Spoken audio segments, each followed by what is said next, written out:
평안하세요. 오늘도 주님께서 우리에게 허락하신 참 좋은 한 날입니다. 주님이 함께 계셔서 우리가 소망을 붙들고 주님이 함께 계셔서 우리가 다시 힘을 내는 귀한 한 날 되기를 축복합니다. 기도하며 시작합니다. 주님 감사합니다. 우리 아버지가 되어주시고 목자가 되어주셔서 감사합니다. 오늘 주님과 동행할 때 우리 눈이 주님의 눈이 되어 우리 곁에 계신 주님을 보는 듯이 살 수 있는 한 날 되게 하여 주옵소서. 말씀을 기억하는 한 날 되게 하시고 예수를 기억하는 한 날 되게 하시고 기억할 때마다 주님을 부르고 의지하는 한 날 되게 하여 주옵소서. 쉽지 않은 일들을 만납니다. 그때마다 마음을 지키라고 하신, 낙심하지 말라고 하신 주님의 말씀을 붙들게 하시고 여러 가지 일을 만날 때마다 이 일을 통해서 함께 일하시는 예수와 동행하는 한 날 되게 하여 주옵소서. 우리의 연약함을 돌아보아 주옵소서. 주님이 힘을 주시옵소서. 우리의 부족함 가운데 주님의 용서와 은혜가 넘치는 한 날 되게 하여 주옵소서. 감사드리오며 우리 주 예수 그리스도 이름으로 기도드립니다. 아멘. 오늘 우리가 함께 읽을 성경은 사사기 17장입니다. 4절에서 10절까지 말씀입니다. 미가가 그 은을 그의 어머니에게 도로 주었으므로 어머니가 그 은 200을 가져다가 은장색에게 주어 한 신상을 새기고 한 신상을 부어 만들었더니 그 신상이 미가의 집에 있더라. 그 사람 미가에게 신당이 있으므로 그가 에봇과 드라빔을 만들고 한 아들을 세워 그의 제사장으로 삼았더라.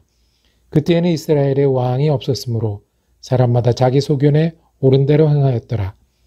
유다 가족에 속한 유다 베들레헴에 한 청년이 있었으니 그는 레위인으로서 거기에서 잘 거류하였더라. 그 사람이 거주할 곳을 찾고자 하여 그 성읍 유다 베들레헴을 떠나가다가 에브라임 선지로 가서 미가의 집에 이르매 미가가 그에게 묻되 너는 어디서부터 오느냐 하니 그가 이르되 나는 유다 베들레헴의 레위인으로서 거류할 곳을 찾으러 가노라 하는지라.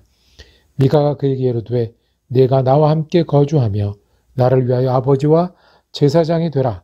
내가 해마다 은 10과 의복 1벌과 먹을 것을 주리라 하므로 그 레위인이 들어갔더라. 아멘. 오늘 함께 읽은 말씀을 중심으로 왕을 찾으십니까? 라고 제목 정하고 은혜 나누기를 원합니다. 사사시대 때 일어난 이야기입니다. 아마 순서대로 마지막에 일어난 이야기는 아니고 그 시대 언젠가 일어났습니다. 그런데 그 시대를 대표하는 이야기입니다. 사사시대 때 사람들이 어땠고요. 사사시대 때 그 믿음이 어땠고요. 사사시대 때 하나님에 대한 그들의 마음과 태도가 어땠는지를 알려줍니다. 그리고 그 이야기는 오늘 6절에 보면 요절처럼 사사기에 반복되는 이야기가 있습니다. 그때는 이스라엘의 왕이 없었으므로 사람마다 자기 소견에 옳은 대로 행하였더라. 기준이 없었다는 거예요. 힘이 없었다는 거예요. 따라야 될 것, 그리고 힘을 내야 될 것, 그리고 우리가 드려야 될 예배 없이 어떻게 해요? 내가 좋은 대로.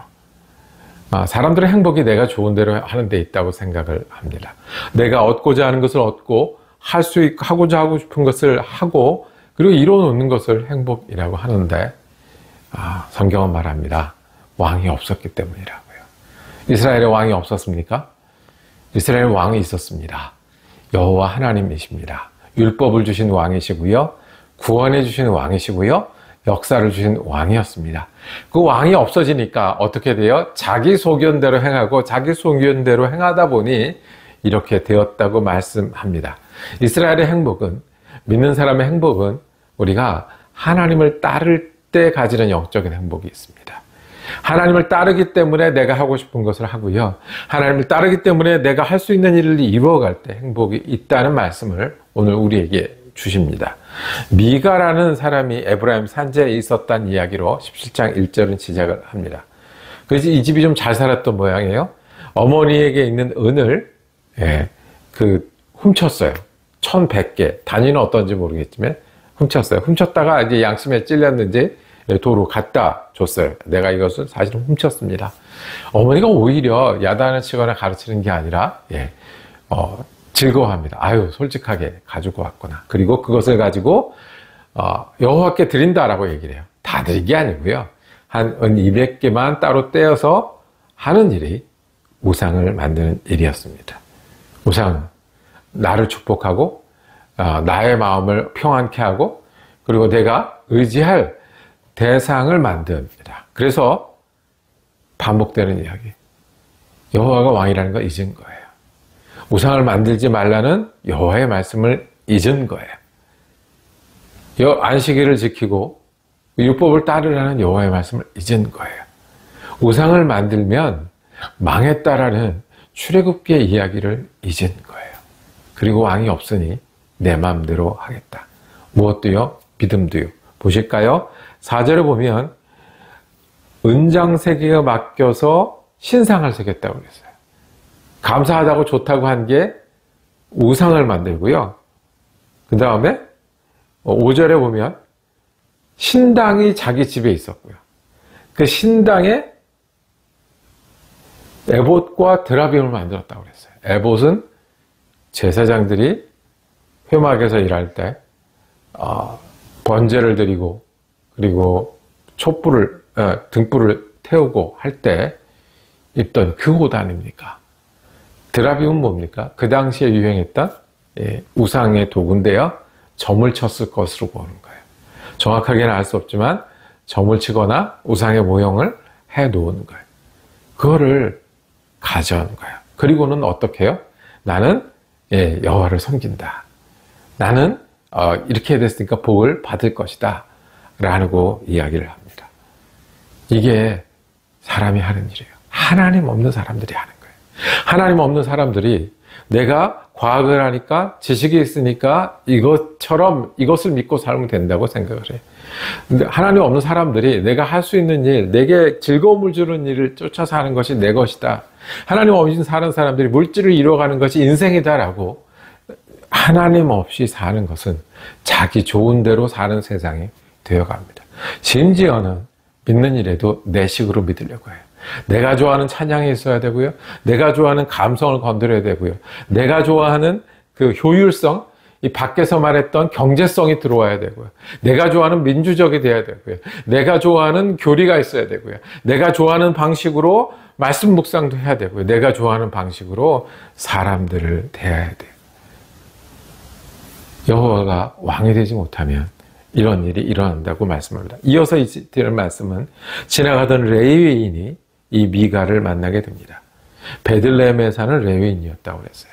레위인은 아는 대로 이 하나님께 예배하는 일을 돕는 사람이에요. 제사장은 아니고. 그런데 여차저차해서 레위인이 여행을 하게 됐고요. 살 곳을 형편이 어려워서 살 곳을 찾는 레위인. 미가가 만났는데 자기 집에 신당을 세워놓으니 한편으로는 마음이 든든하고 한편으로는 찜찜하죠. 자기 아들을 그 제사장을 세워놓았으니까요. 그런데 마침 레위인이 지나가는 거예요. 그리고 이 사람에게 월급을 주겠다. 오늘 읽은 10절에 보면 은열과 의복 한 벌 그리고 먹을 것을 줄 테니까 우리 집에서 제사장을 해라. 아마 지금으로 말하면 부잣집이나 아니면 큰 회사에 그 원목 정도 시켜주겠다라고 한 것 같아요. 그랬더니 또 레위인이 덥석 그 일을 잡습니다. 레위인은 알잖아요. 어떻게 예배해야 되는지. 레위인은 알잖아요. 하나님을 섬기는 방법이 있다는 거를. 그런데 어떻게 해요? 레위인도 다 무너졌고요. 제사도 무너졌고요. 왕이 없었다라는 어두운 시대의 이야기입니다. 우리가 감성대로 예수를 믿으면 이렇게 됩니다. 우리가 내 좋은 대로 하나님을 따르면 그저 내 평안과 내 기쁨에 따라갑니다. 이게 아이 같은 믿음이에요. 이 아이들은 자기에게 좋은 걸 주는 사람이 좋은 거예요. 사탕을 달라고 그럴 때 사탕을 주는 사람이 좋은 거고요. 자고 싶을 때 재워주는 사람이 좋은 거고요. 학교 가기 싫다고 그랬을 때 학교 가지 말라고 그러면 너무너무 좋은 거고요. 나는 모든 걸 다 데려놓고 내 마음대로 할 거야 그랬을 때 그걸 응원하는 게 너무너무 좋은 거예요. 그런데 진짜 부모님이 있고 진짜 선생님이 있으면 옳고 그른 것을 가리게 합니다. 그리고 그 선생님과 부모님과 동행하기 위해서 선생님과 부모님을 맞춰가기 시작합니다. 그러면서 어른이 되어 갑니다. 예수를 믿는 일은 나를 따라오는 하나님, 나에게 만족을 주는 하나님을 찾는 일이 아닙니다. 그건 참 어린아이와 같은 신앙입니다. 예수를 믿는 일은 내가 하나님을 따르는 일입니다. 내가 나를 얼마만큼 죽여서 하나님을 따르고 내가 예수가 중요해서 예수의 사람이 될 때 그때 참으로 자유하고 참으로 귀한 것을 이룰 수 있다는 것을 배우는 일입니다. 내가 나를 버리고 예수를 채우는 일이. 그래서 예수를 믿는 일이 쉽지 않고요. 예수를 믿는 일이 때로는 힘이 들고요. 예수를 믿는 일이 때로는 눈물을 동반하는 일입니다. 나를 죽여 예수를 따르는 일. 이것이 믿음이고 이것이 삶입니다. 그것이 왕이 있는 삶입니다. 왕이 왜 없어요? 하나님이 있죠. 왕을 따라 사는 길이 왜 없어요? 말씀이 있고 교회가 있고 그리고 우리가 하나님을 향한 마음이 있고 내 하나님, 나를 따르는 하나님이 아니라 내가 하나님을 따를 때 우리가 믿음의 사람이 될 수 있고 예수를 따르는 사람이 될 수 있습니다. 물어볼 때입니다. 내가 붙들고 따르는 하나님의 말씀이 있습니까?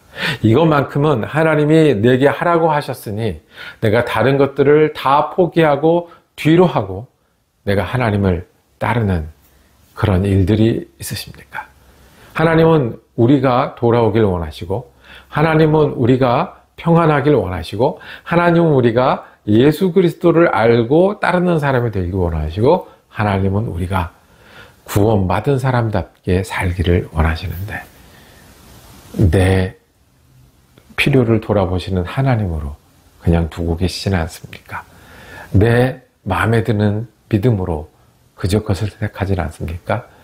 나를 죽여, 나를 쳐서, 나를 낮추어 예수를 따르는 믿음이 우리 믿음 되고 그렇게 오늘도 할 일이 있고 할 시간이 있는 은혜의 한 날이 되기를 원합니다. 기도하겠습니다. 주님, 우리가 예수가 소중한 사람이 되고 예수를 따르는 사람이 되게 하여 주옵소서. 내가 내 시간과 내 삶을 통해 예수를 따르는 행복이 내 행복이 되게 하여 주시옵소서. 하나님이 내 왕이 되시니 그 왕의 법과 그 왕의 뜻과 그 왕의 시간을 따라 삶으로 세상에 줄 수 없는 영적인 은혜와 행복 가운데 사는 한 날 되게 하여 주옵소서. 우리 예수 그리스도 이름으로 기도드립니다. 아멘. 말씀 묵상 함께 할 수 있어서 감사했습니다. 내일도 우리 사사기 묵상 이어지겠습니다. 은혜로 한 날 되시기를 축복합니다.